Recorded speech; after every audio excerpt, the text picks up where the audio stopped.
Am I the a-hole for not congratulating my sister-in-law on her planned pregnancy and telling her she's making a mistake instead? My brother works as a car rental agent and his salary is not livable at all.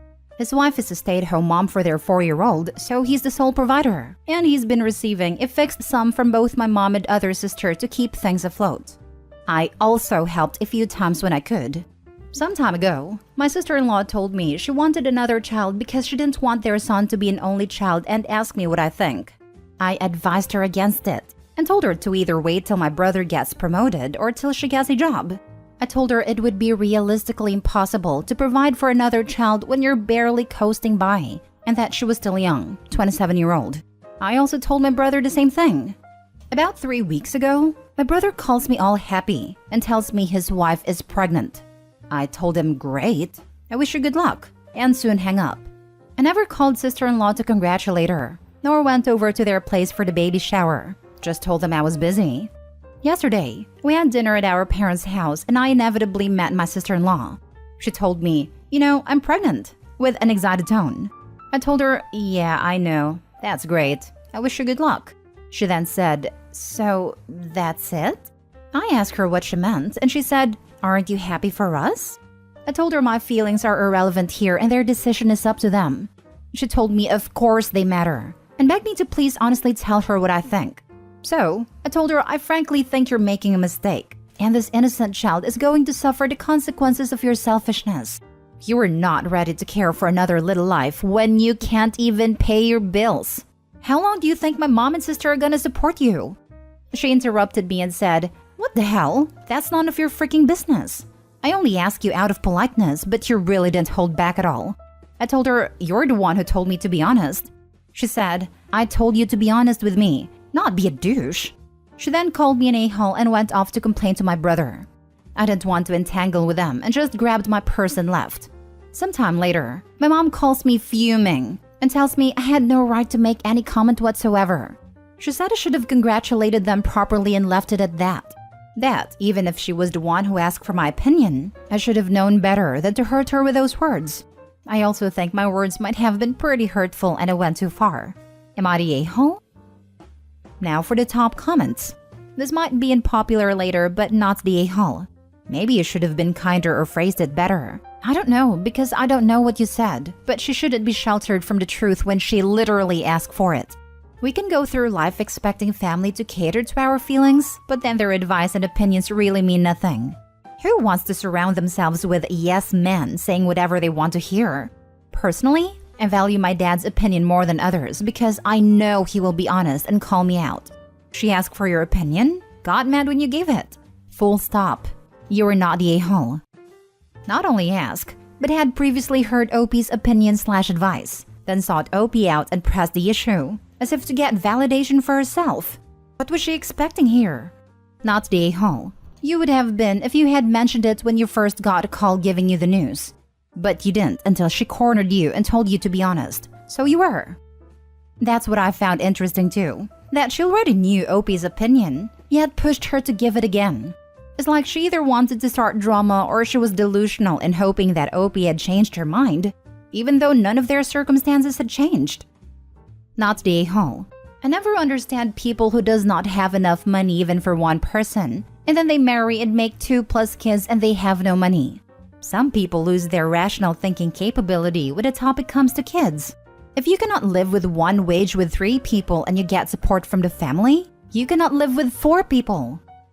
Not the a-hole. Don't give them money anymore, even if you can't afford to do so. Yes, this exactly. Yeah, or at least don't give until brother picks up his second job and is looking to improve his lot and sister-in-law. And make it clear that all help will end if they have another kid. They need to feel the consequences of their choices before help can be considered, so they won't be tempted to do it again. Next story. Am I the a-hole for telling my sister nobody was interested in her PhD research? My sister, 34 female, and I, 31 female, come from a working-class family. Nobody in our family is higher than a high school education, save for us. I have a bachelor's and my sister is currently working on her PhD. Obviously, we're both proud of this, but my sister often brags to an extent that many in our family find uncomfortable or discouraging, and she talks down to people around her. When she began her program, she explained it in very technical terms that confused our aunt. When she was asked to clarify, my sister made a fuss about how it was so easy for her to understand, and she forgets that not everyone can wrap their heads around it. It's been an issue since she started her master's, and I've admittedly been at my wits' end with her for quite a while. I hosted Thanksgiving this year. When we were eating, my sister was asked about her research, and she went on a long, complicated spiel about her work. She was missing context, pulling out every 10-cent word, getting super technical and under-explaining every concept. She talked for about 10 minutes straight, barely pausing for questions or comments. It dominated conversation. Eventually, I interrupted her and tried asking our dad about his work. My sister interrupted him and said she wasn't finished, then continued talking. I told her I was finished listening to her and that she could talk all she wanted but she'd need to do it in another room. She made some comments about my hosting and continued on.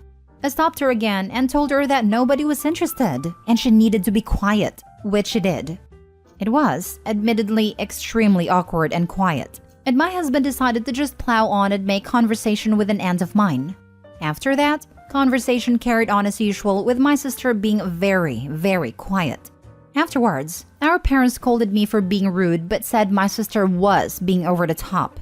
But I should have just let her talk. A few of our other relatives thanked me for cutting her off.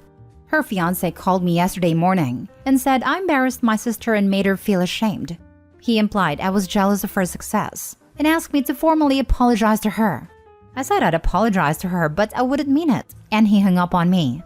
I've thought it over and I can see how my approach was wrong, but I genuinely did not see any other option at a time.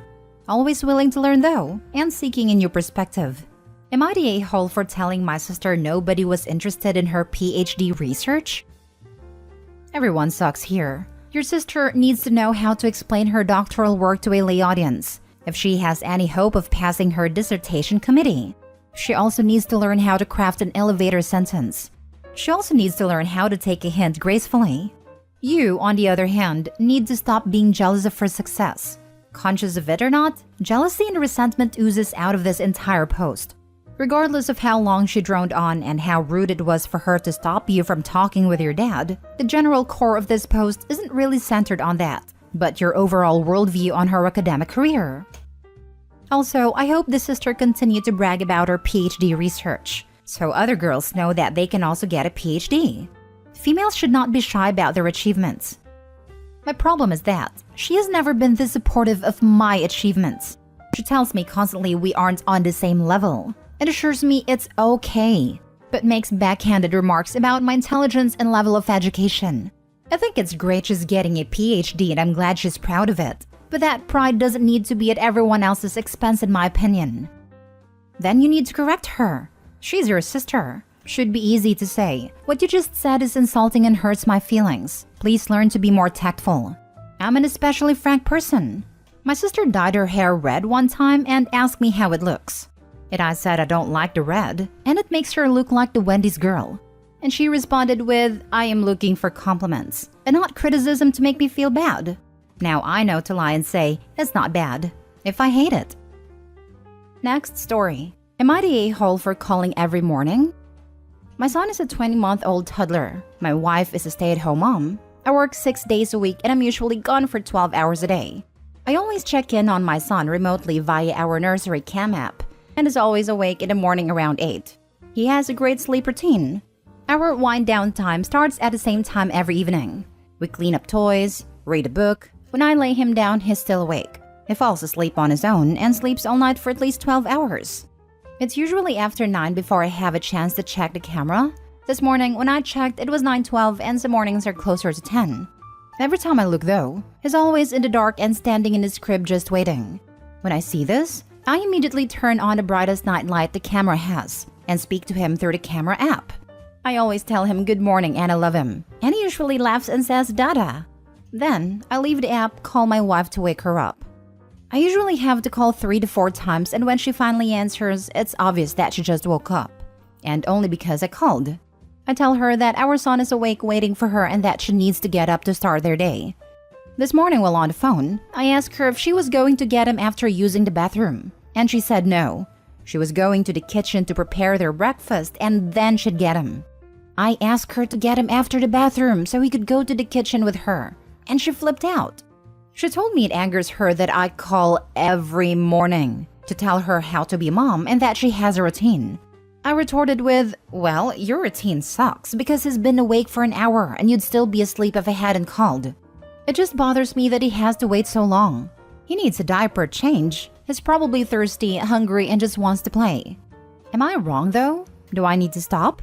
Please be completely honest with your answers. Thanks. Now for the top comments. Yordi A. Hall. I cannot imagine being a micromanaged mom like that. Remotely. Wow. Is your son crying? No?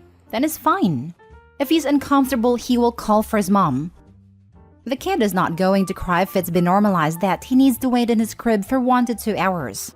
Not a hole. Totally agree with this. 1 to 2 hour wait is just sad. I hated reading this post. Your wife is a negligent mother. It is sad. Not a hole. She sounds lazy. Or like she has postpartum. Yordi A. Hall. Firstly, let's start with the fact that your kid is now into toddler range as opposed to infant. Your kid can manage a few moments alone in their crib and will still cry if they need any worthwhile attention. Secondly, let's say she took the toddler with her while preparing the food. Your kid is now learning escape methods. Getting into crap, cause mischief stage. Let her get the food ready first. Thirdly, best intentions aside, if my husband was micromanaging my mothering, I'd blow a gasket from stress alone. Moms need what sanity remains to us, especially before entertaining a toddler for hours. Fourthly, there was zero indication of why you thought your son was up for an hour, which makes me think it wasn't necessarily true so much as you just wanted to add spice to the insult you slung at your wife. You chose her to be the mother of your child. Now let her do her job in peace. He clearly states that his son usually is awake by 8, and mom doesn't come get him until past 9, sometimes as late as 10. That's not a few moments. Last story. Am I the a-hole for storming out of my wedding reception after sister-in-law's speech? I, 26 male, got married to my wife, 32 female, this weekend. The ceremony went great and the reception was going well. Just after we ate, my father-in-law and best man spoke, then my sister-in-law.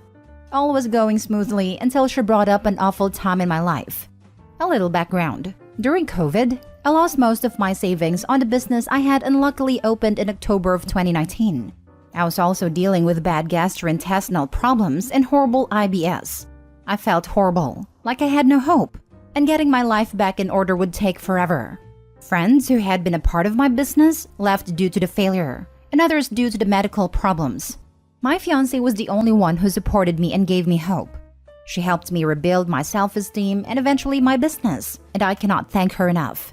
When I was at my lowest, I wrote an emotional note about these feelings and went into detail about all the horrible things I felt both emotionally and physically. I also wrote about how she was my strength and kept me afloat. I told my wife about writing my thoughts but never showed her the note. Midway through sister-in-law's speech, I saw her unfold this dreaded note and start to read it to the audience. Not just the part about my wife, but a full paragraph before it, where I described how hopeless I felt and the details of my darkest moments from my toughest battles with IBS. I was so embarrassed. My sister-in-law started to cry as she got through the part about my wife and went on to say she never knew how bad it was, but knew our love would overcome anything. I got red in the face, stormed out to the back of the venue and lit up a cigarette, which I haven't had in years. Some family members ran out, but I told them I needed to be alone. I came back after a bit. Everyone was eating and dancing, but I was still getting stares and I just felt horrible. My wife comforted me, but we didn't really talk it through since she was entertaining family and whatnot. After the party, I brought it up with my sister-in-law. I told her I felt violated that she would somehow get a hold of that note and not only read it, but share it with everyone. I said it hurt because the memory of the wedding certainly felt tainted by the speech and my reaction. She told me she wanted to share a beautiful image of our love. I didn't see anything wrong with it. That it reminded her of when her smoothie business failed and it gave her hope. She even told me it was a toxic coping mechanism to repress those feelings and be ashamed of them. I felt like the conversation was going nowhere, and we didn't speak for the rest of the night. It hasn't helped that distant family and friends have been recommending IBS treatments to me. My wife agrees with me, but thinks sister-in-law had good intentions. I told her she's an a-hole regardless for not even checking with me. Sister-in-law hasn't reached out to apologize yet. And I heard from mother-in-law she thinks I'm overreacting and trying to villainize her. Am I the a-hole? Edit. I am trying to respond to each one as soon as I can. Just want to say here that my wife did not know where the note was. I never even told her specifically about the note, just that I like to journal my thoughts and feelings. Info. Why are you not more concerned with where sister-in-law would have gotten the note, if not from your wife? Who else even knew about it?